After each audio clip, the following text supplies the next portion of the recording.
म्हणजे बाबा कुठं तुम्हाला नेणार आहे हे काही सांगता येत नाही. म्हणजे मी 10वीला असताना ज्ञान चालू आणि त्यानंतर आमचा जन्म सेवेमध्ये झाला. म्हणजे पूर्ण सेवा एक सेवा असायची आणि आवड निर्माण झाला. आणि त्यानंतर असं वाटलं की इथं काय नाही, आपण मधुमनला जाऊन राहिला पाहिजे. आणि इथं कोणाचीच परवानगी नव्हती, मला सुद्धा तिकडलं काय माहिती नव्हतं. आणि मी डायरेक्ट SD मधुमनला गेलो. तिथं कमी कमी 1 वर्ष राहिलो. बहिणींचा फोन यायचा, तर बहिणीचा फोन घ्यायचा नाही. आणि मग पप्पा वगैरे घरचे सगळे बहिणीच्या मागं लागायचे की त्याला एकदा भेटवा, त्याला आणा. बहिणी मधुबनमध्ये भेटल्या आणि सांगितलं या तुम्ही एकदा परत पाठवतो. आणि कदाचित बाबाला ही सेवा करून घ्यायची होती. परत मधुबनला गेलो, परंतु कायमस्वरूपी जायची इच्छा होती, ती राहून गेली. या कालावधीमध्ये मात्र मी म्हणजे ज्या सगळे आपले रतन आहेत त्यांची सेवा करण्याची संधी मला मिळाली. उदाहरणार्थ जे आपल्या बाबांचं घर त्यांच्या सेवेमध्ये नव्हतो, जानकीदारांच्या सेवेमध्ये होतो, रतनमयीदारांच्या सेवेमध्ये होतो, त्यांच्या सेवेमध्ये होतो. ज्यावेळेला शांतीवनला म्हणजे राहायची फक्त व्यवस्था होती, त्यावेळी सेवा करण्याची संधी मिळाली. आणि कदाचित ती ताकद असेल किंवा ती बाबांची शक्ती असेल, त्यामुळे हे किंवा वास्तू हे क्षेत्र उभा राहिलेलं आहे. तसं या क्षेत्राशी माझा काही संबंध नाही आहे. म्हणजे मी 10वी शिक्षण पूर्ण केल्यानंतर 10वीचे क्लास घ्यायचे, मी 9वी 10वीचे. पण ते 9वी 10वीचे क्लास मी त्या आठवड्यात ज्ञानावरती घेत होतो. मला गणित आवडायचं आणि त्या घेत होतो. परंतु ज्यावेळेला सिलेबस बदलला गेला, कारण त्याचं काही मूळचं ज्ञान नाही, आणि मी प्रत्यक्षात सिलेबस बदलला गेल्यानंतर आता मी काय शिकवणार हा माझा प्रश्न निर्माण झाला. आणि बाबांनी स्मरण केलं. आणि त्याच्यानंतर नवीन सिलेबस बदललेला असताना सुद्धा ते फळ्यावरती काय अर्थ कसं झालं ते माहीत नाही.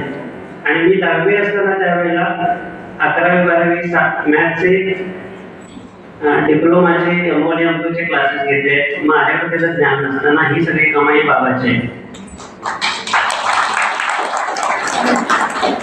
त्या क्लासच्या जोरावरती मला वाटलं की आपलं ब्रह्मकुमारीचं एक इन्स्टिट्यूट असावं की जेणेकरून आपल्या भाऊ बहिणींची सोय व्हावी.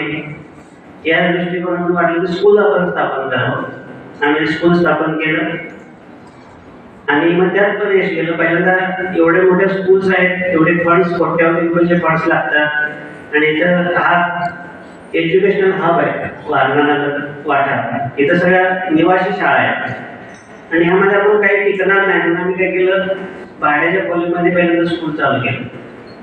पण एवढा चांगला रिस्पॉन्स मिळाला आणि रिझल्ट पण चांगले मिळाले. आतापर्यंत 750 विद्यार्थी आहेत. रेसिडेन्शियल स्कूल आहे.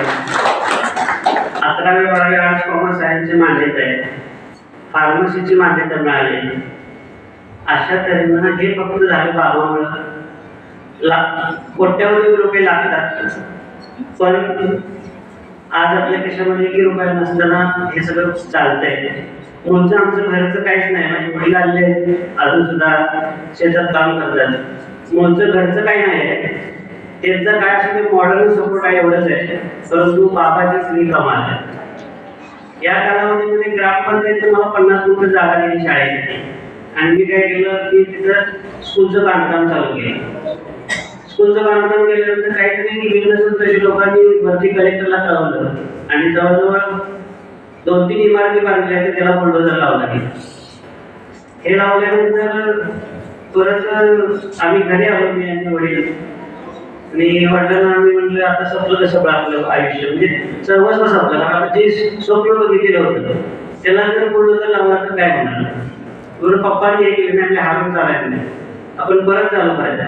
ज्या दिवशी पाडलं त्या सेकंड डेला आम्ही दुसऱ्या ठिकाणी पाया केली आणि परत इमारत उभा केली. तर हे सगळं बाबांमुळे आहे आणि त्यांना काय करून घ्यायचं माहिती नाही. पण माझ्या पश्चात कधी आपल्याला माहित नाही ड्रामा कसा असतो, पण कधी माझं स्वप्न होऊन टाकलं की हे इन्स्टिट्यूट हे ब्रह्माकुमारीचं इन्स्टिट्यूट व्हावं. तिथं आपल्या भाऊ बहिणी शिकाव्यात, तेच भाऊ बहिणी शिक्षक म्हणून असावे आणि आपल्यासारख्या सोयी दुसरीच नसतात, मग आपलीच आपण सोय केलेली बरं अशी इच्छा व्यक्त केलेली होती. बहिणींनी त्यावर सुद्धा विचार करावा, कारण का पुढं आमच्यानंतर हे सांभाळायला कोणतं असायला पाहिजे आणि ते सांभाळायचं लौकिकाने सांभाळलं तर आमचं काही ते राहणार नाही. तर ते असं व्हावं असं मी इच्छा व्यक्त केलेली आहे. आणि आता तशी कोट्यवधी रुपयाची उलाढ आहे, पण आजच्या गणितात काही अलाव करून बघितला तरी 1 रुपया नसतो, पण हे सगळे चाललेलं असतं. 5 बसेस आहेत, जवळ 17,000 रुपये डिझेल लागतं. मेस विभाग आहे, त्याला ₹1,00,000 रुपयाचं मेसचं मटेरियल लागतं. शिक्षक 38 शिक्षक आहेत स्टाफ कर्मचारी मिळून, त्यांचा 3-1 लाखाचा पगार असतो. लाईट बिल सगळं हा वगैरे आलाय, पण हे बाबा चालवतोय आणि निर्विघ्नपणे चालवतोय आणि त्याचा कुठला ट्रेस मनावर अजिबात येत नाही, कारण का सगळं करणारा तो आहे. तर हे अशा तऱ्हेनं आहे, परंतु हे जर सगळं पुढं झालेलं असलं तर त्याचा पाया आणि बीज जे घडलेलं आहे ते सेवेचं घडलेलं आहे आणि आता सुद्धा ती सेवा हे चाललेलं आहे, बाकी दुसरा काही याच्यामध्ये हे नाही.